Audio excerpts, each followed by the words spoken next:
ये वो भारत है जहां 40 करोड़ महिलाएं हैं और उनमें से ज्यादातर को आज भी मासिक धर्म के दौरान सुविधा और स्वच्छता नहीं मिलती।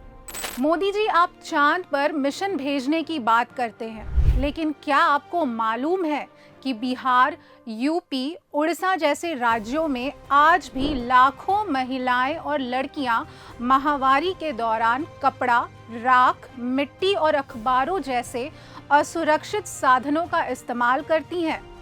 खैर, ऐसा नहीं है कि आपने 2014 के बाद महिलाओं और बच्चियों के लिए कुछ किया ही नहीं। आपने उनकी स्वास्थ्य, शिक्षा और सुरक्षा के नाम पर दमदार नारे दिए और फाइलों में शुरू करवाई कुछ योजनाएं। आपने कहा, हमने 1 रुपए में सैनिटरी पैड उपलब्ध कराए हैं। गरीब बहन बेटियों की बेहतर स्वास्थ्य की भी चिंता ये सरकार लगातार कर रही है। हमने जन औषधि केंद्र के अंदर 1 रुपये में सैनिटरी पैड पहुंचाने के लिए एक बहुत बड़ा काम किया। लेकिन हकीकत यह है कि गांव की लड़कियों को ये सुविधा चुनावी घोषणा पत्रों से आगे कभी मिली ही नहीं। पीएम जन औषधि केंद्रों पर 10% लड़कियां भी नहीं पहुंच पाती, क्योंकि या तो केंद्र है ही नहीं या फिर पैड स्टॉक में नहीं है। स्कूलों में टॉयलेट बने, हाँ, लेकिन क्या आपने कभी वहां जाकर देखा कि वहां पानी आता है या नहीं? वहां सैनिटरी पैड, डिस्पोजेबल मशीन है या नहीं? आप जाते भी तो कैसे? आप तो व्यस्त थे अपनी चुनावी रैलियों में। बीते शुक्रवार आप बिहार में भी थे, अपने भाषण में महिलाओं की बात भी कर रहे थे। लेकिन क्या आपने बिहार आने से पहले यहाँ की महिलाओं को महामारी के दौरान होने वाली असुविधा के बारे में जानने की कोशिश की? जवाब है नहीं, क्योंकि अगर की होती तो आपको पता होता कि यहाँ की 80% बच्चियों को पीरियड्स के दौरान पैड तक नसीब नहीं होता।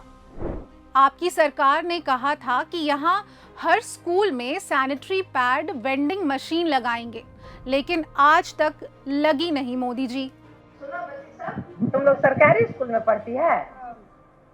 किस क्लास में पढ़ती है? 9 क्लास 8। तुम क्लास 8। तो तुम लोगों को क्या स्कूल में सैनिटरी मशीन वगैरह कुछ लगा हुआ है? लगा हुआ है, लेकिन मिलता नहीं मिलता है।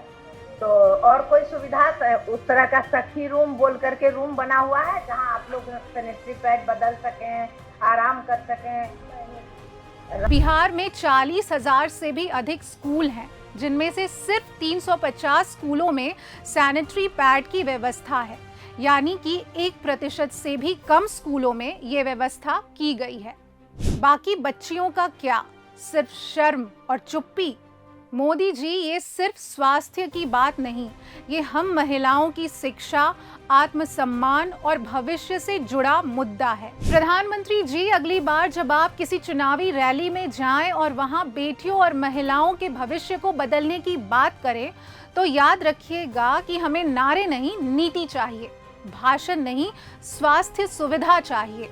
मंदिर नहीं, हर स्कूल में सैनिटरी पैड वेंडिंग मशीन चाहिए।